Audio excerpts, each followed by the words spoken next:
the workforce, the reason why the numbers are the way they are three reasons. One, medical insurance. The mandate when President Obama demanded medical insurance for all people, although Donald Trump did reverse that policy, a lot of people were forced to get their own insurance, and some people, at least 40%, got insurance through Medi-Cal or Medicare. And what that means is, in order to get that insurance, they keep you at a certain number. I call it the poverty level number, around $1,500 or $1,600 income.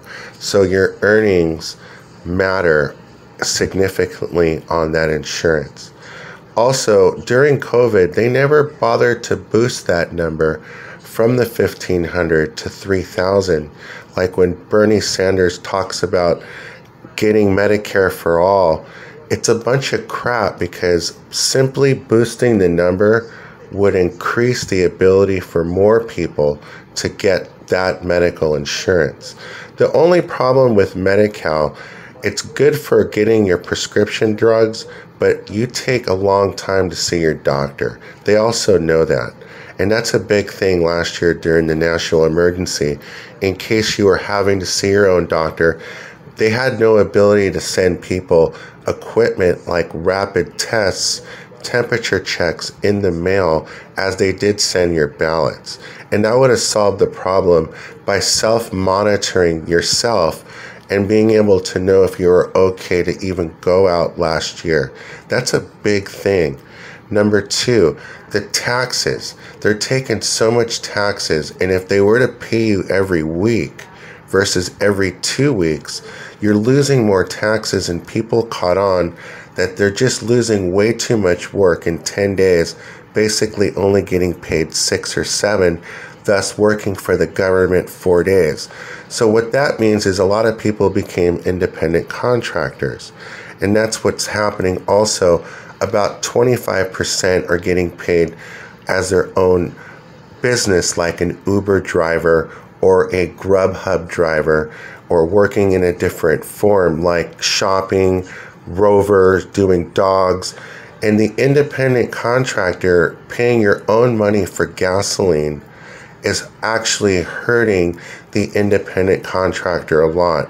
And the government has done two things by hurting business and the independent contractor, because the independent contractor is now forced to go get a third job, and you're demanding more hours than we're already putting in by wasting our money putting gasoline in the car. But once that person gets that third job, they will earn money through that job, but they're not getting paid until 2 weeks. They have not solved that problem where you can get paid that same day. They haven't solved the problem. Well, if you work, you can get paid in a week or in 3 days, at least a week. But no, it's 2 weeks. And then the 2 weeks, the taxes. And those taxes are dreadful on those paychecks. And that's the real reason why the market is where it's at. Those reasons. So if we were to get a third job, the independent contractor, you go and work, but then you lose your medical insurance. And that's your doctor's visits, $100 times 2. Your prescription drugs, another $100 times 2. So you have to see if that's going to defeat the purpose, or if the employer is able to provide the same adequate insurance. The solution, it's pretty simple, and I've already done a report on this. The solution would be to boost the Medicare number from $1,500 or $1,600 in California to $3,000 or $4,000.